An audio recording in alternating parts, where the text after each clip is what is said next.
जैसा कि हमने पहले वीडियो में पढ़ा था सेल के बारे में, आज अपन पढ़ेंगे सेल ऑर्गेनल के बारे में, जिसको अपन हिंदी में क्या बोलते हैं, कोशिकांग।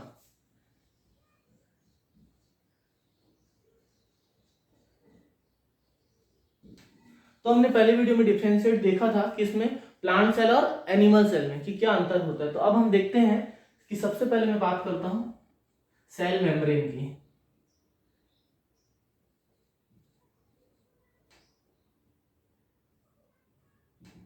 जिसको और क्या बोला जाता है, प्लाज्मा मेम्ब्रेन। कहां पे होता है सेल मेम्ब्रेन? अगर मैं हिंदी में बोलूंगा तो इसे क्या बोला जाता है, कोशिका झिल्ली। मतलब नाम समझ में आ रहा है, कोशिका का जो बाहरी आवरण होगा, बाहरी जो लेयर होगा, उसे क्या बोला जाता है, प्लाज्मा मेम्ब्रेन या कोशिका झिल्ली। किसमें पाया जाता है ये? एनिमल सेल में सबसे आउटर लेयर होता है कोशिका झिल्ली। इसका काम क्या होता है, कहीं ना कहीं ये सेल को एक शेप और साइज दे रहा है, और उसके अलावा क्या कर रहा है, ये बाहरी इन्वायरमेंट से अंदर जितने भी ऑर्गन है उनको भी क्या कर रहा है, प्रोटेक्शन प्रोवाइड कर रहा है। और सेल मेम्ब्रेन का काम क्या होता है, ये काम करता है ट्रांसपोर्ट का, आवागमन का। मतलब कोई मॉलिक्यूल्स है जो सेल के बाहर है, उसको सेल के अंदर जाना है, या कोई मॉलिक्यूल्स है या आयंस है जिनको सेल से कहाँ आना है, बाहर आना है। तो इसमें भी ये क्या करता है, ट्रांसपोर्ट में हेल्प करता है।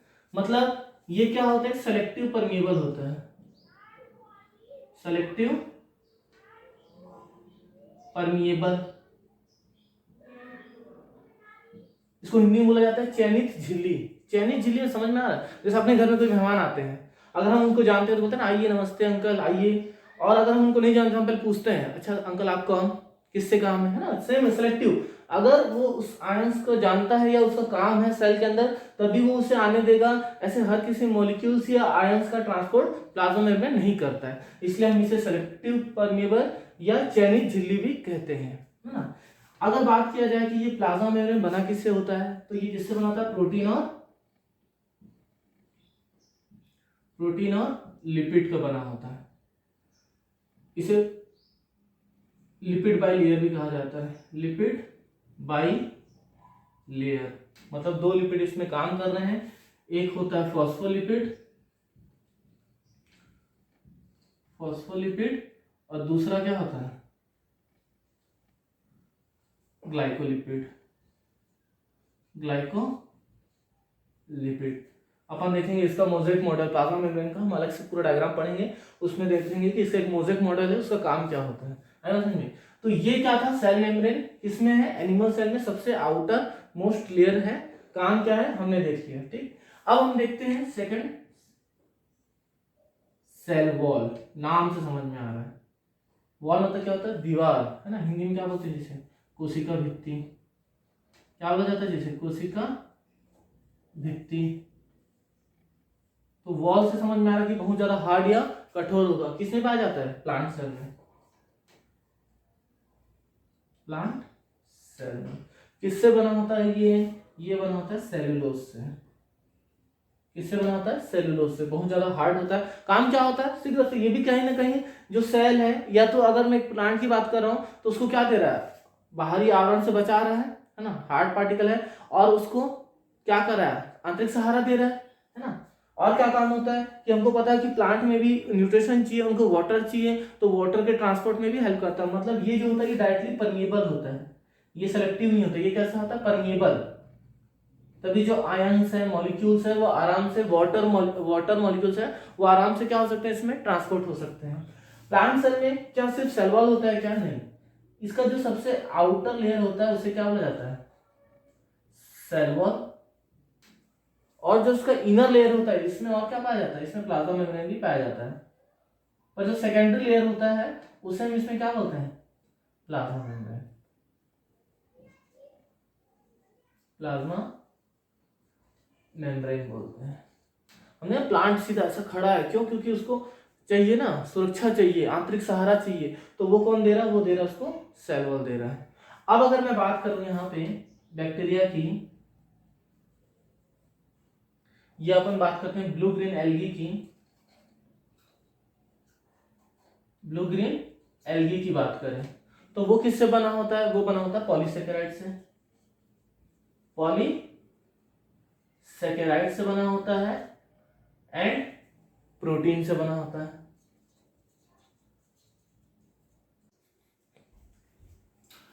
अब अपन थर्ड देखेंगे साइटोप्लाज्म के बारे में। साइटोप्लाज्म जिसे और क्या बोला जाता है, प्रोटोप्लाज्म। हिंदी में क्या बोला जाता है जिसे, कोशिका द्रव्य। कोशिका द्रव्य मतलब कुछ ना कुछ ऐसा लिक्विड या चिपचिपा पदार्थ प्रेजेंट है जिसमें कि क्या होंगे, न्यूट्रिशन होंगे, वाटर होंगे, प्रोटीन होंगे, मिनरल्स होंगे, किसके लिए, सेल ऑर्गन के लिए, है ना। इसे और क्या बोला जाता है, प्रोटोप्लाज्म। इसकी खोज किसने की थी, पुरकिंजे ने।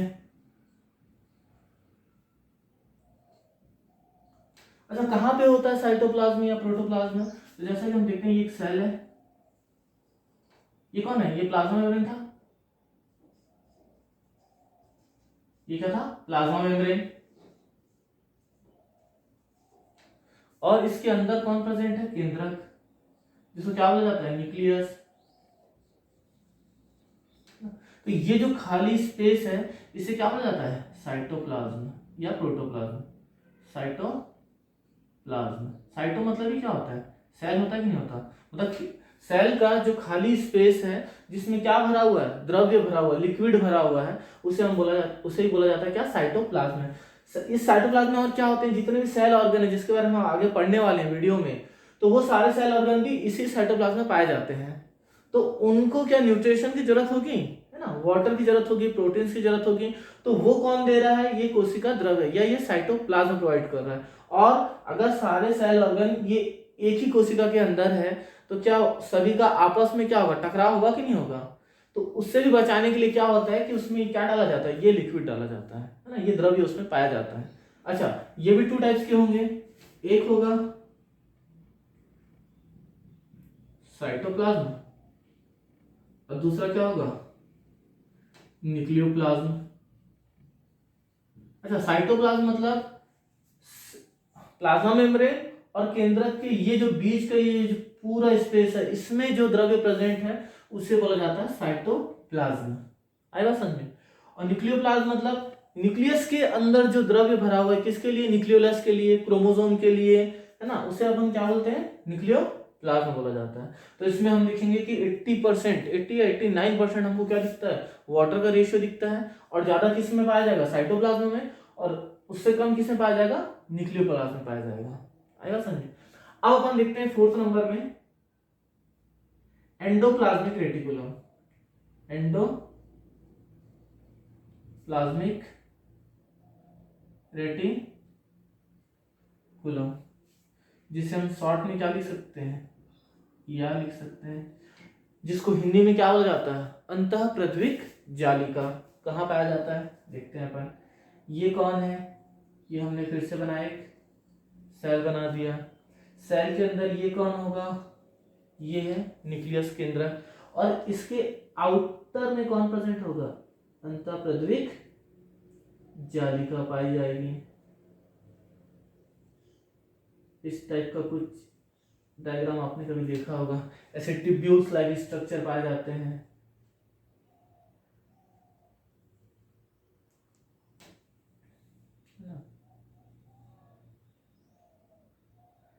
ये केंद्रक को ऐसे कहीं ना कहीं केंद्रक को क्या कर रहे हैं, सुरक्षा भी प्रदान कर रहे हैं। तो ये जो है ये क्या है, ट्यूब्यूल्स।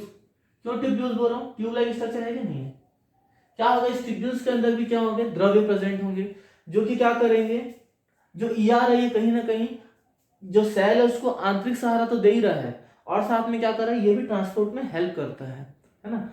और सेल को एक क्या कर रहा है, एक कंकाल के जैसा काम कर रहा है, एक बॉडी स्ट्रक्चर दे रहा है। जैसे हमारे बॉडी के अंदर स्केलेटन है कि नहीं, कंकाल है कि नहीं, जो कि क्या करता है, हमारे जितने भी ऑर्गन है उनको क्या करके रखता है, सेव करके रखता है। सेम यही काम यहाँ पे कौन कर रहा है, ईआर करके रख रहा है। मतलब सेल के जितने भी अस्थि पंजर है उनका फॉर्मेशन कौन करके जाएगा, एंडोप्लाज्मिक रेटिकुलम ही करके जाएगा। आई बात समझ में।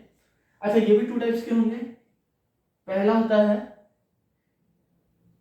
स्मूथ ईआर, मतलब स्मूथ एंडोप्लाज्मिक रेटिकुलम, जिसको हिंदी में क्या बोलते हैं,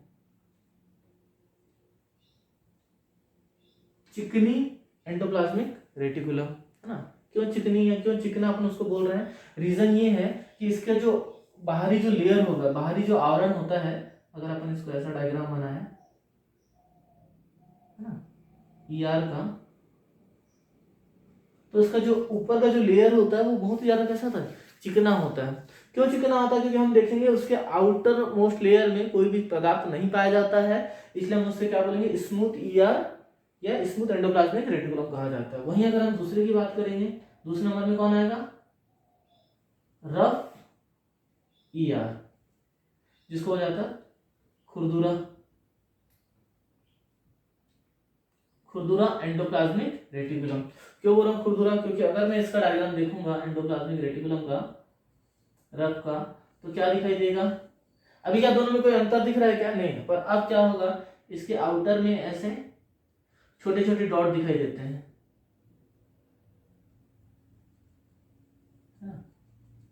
इसलिए इसको अपन क्या, इसके बाहरी सतह में क्या खुरदुरापन दिखाई दे रहा है, इसलिए इसे रफ ईआर या खुरदुरा एंडोप्लाज्मिक रेटिकुलम या अंतःप्रद्वीप जालिका कहा जाता है। ये क्या है, ये जो खुरदुरा पार्ट है, ये है राइबोसोम।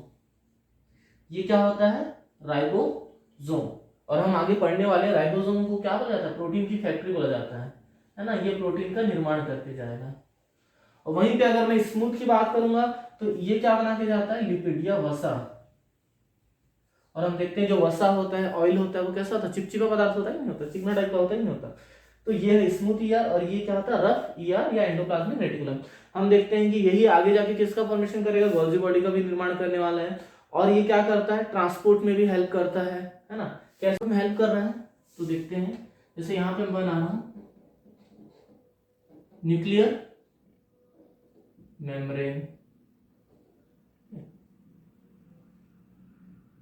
ये ट्रांसपोर्ट कर रहा है ईआर में भी, और ईआर से ट्रांसपोर्ट किस में होगा, न्यूक्लियर मेम्ब्रेन में भी।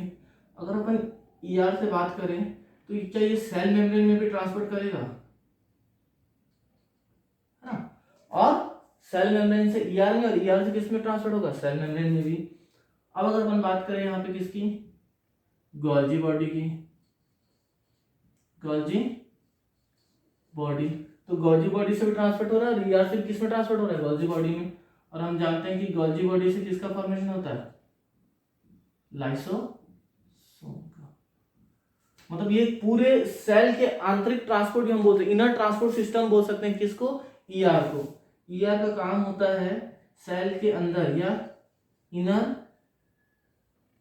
ट्रांसपोर्ट सिस्टम बनाता है या काम करता है। कैसे, क्योंकि ईआर क्या कर रहा है, जो एंडोप्लाज्मिक रेटिकुलम होता है, वो अगर कोई भी मॉलिक्यूल्स है या आयंस है, उसको वो न्यूक्लियर के अंदर भी भेज सकता है। अगर न्यूक्लियर से कोई, न्यूक्लियर मेम्ब्रेन के अंदर अगर कोई आयंस मॉलिक्यूल्स है, उसको बाहर जाना है, तो वो कौन कर सकता है, ईआर। ईआर से हम सेल मेम्ब्रेन, सेल के बाहरी पदार्थ को भेज सकते हैं, और सेल से बाहर से किसी पदार्थ को अंदर भी ला सकते हैं। सेम ये काम गोल्जी बॉडी में भी होगा, लाइसोसोम भी होगा, इसलिए हम उसे क्या बोल सकते हैं, इनर ट्रांसपोर्ट सिस्टम कहा जाता है। ठीक, अब हम देखते हैं किसके बारे में, राइबोसोम के बारे में। अब हम देखते हैं राइबोसोम क्या होता है। हमने देखा कि जो ईआर होता है वो किसका निर्माण करके जा रहा है, प्रोटीन और लिपिड का निर्माण करके जा रहा है। क्यों, क्योंकि हमने देखा कि जहां पे राइबोसोम प्रेजेंट है उसे क्या बोला जाता है, प्रोटीन की फैक्ट्री। तो अपन अभी देखते हैं क्यों हम उसे प्रोटीन की फैक्ट्री बोलते हैं। अब यहां पे अपन देखते हैं राइबोसोम, ये सेल की सबसे छोटा ऑर्गन होता है, कौन, राइबोसोम, है ना। हमने देखा अभी ये कहां प्रेजेंट है, एंडोप्लाज्मिक रेटिकुलम के बाहरी आवरण में प्रेजेंट है। और उसके अलावा ये गुच्छे के फॉर्म में कहां पे पाया जाएगा, सेल ऑर्गन के, मतलब जो साइटोप्लाज्म है उसमें भी हमको कौन देखने को मिलता है, राइबोसोम। राइबोसोम को क्या बोला जाता है, प्रोटीन की फैक्ट्री। प्रोटीन की क्या बोला जाता है, फैक्ट्री बोला जाता है। हम देखेंगे क्यों हम इसे प्रोटीन की फैक्ट्री बोल रहे हैं। जो राइबोसोम है ये भी टू टाइप्स के हो सकते हैं, एक होगा 70S राइबोसोम, और दूसरा होगा 80S राइबोसोम। यहां पे S मतलब सब यूनिट, सब यूनिट की बात हो रही है। अच्छा अपन देखते हैं 70s राइबोसोम कहाँ पे पाया जाएगा, ये पाया जाता है प्रोकैरियोट्स में, प्रोकैरियोट्स में। और अगर 80s राइबोसोम की बात करेंगे तो ये कहाँ पे पाया जाएगा, यूकैरियोट्स में। प्रोकैरियोट्स मतलब अपन बात कर सकते हैं जो एक कोष के जीव है, जैसे बैक्टीरिया में, है ना। और कुछ एक्सेप्शनल होते हैं, जैसे ये और किसमें पाया जाएगा, माइटोकॉन्ड्रिया में भी और क्लोरोप्लास्ट में भी, क्लोरोप्लास्ट। यूकैरियोट्स मतलब ये प्लांट एनिमल दोनों में पाया जाता है। कौन सा, 80s राइबोसोम। अगर मैं 70s राइबोसोम का डायग्राम बनाऊं तो ये कैसा दिखाई देगा,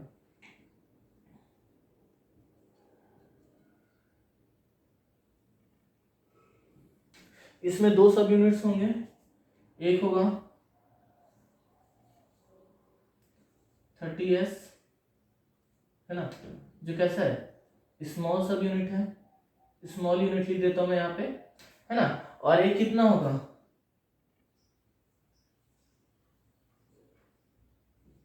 50s, जो कैसा है लार्ज यूनिट है ना। अब अगर मैं ये दोनों का क्या करता हूँ प्लस आपस में जोड़ता हूँ, दोनों आपस में बाइंड होंगे, तब ये कैसा स्ट्रक्चर दिखाई देगा, ये हो गया 50s और इसके नीचे कौन हो गया 30s, है ना। तब जाके क्या बनाएगा 70s राइबोसोम। सेम मैं किसमें देख सकता हूँ, यही 80s में, किसमें 80s राइबोसोम में। इसमें क्या होगा, जो स्मॉल यूनिट है वो कितना होगा 40s, ये क्या है स्मॉल यूनिट, प्लस अगर इसके लार्ज यूनिट की बात करेंगे तो वो कितना होगा 60s लार्ज यूनिट। और अब ये मिलके क्या बना देगा यहाँ पे 80s बना देंगे, क्या बना देंगे ये बन जाएगा 80s राइबोसोम। आया समझ में, मतलब राइबोसोम है वो क्या कर रहा है प्रोटीन का निर्माण कर रहा है।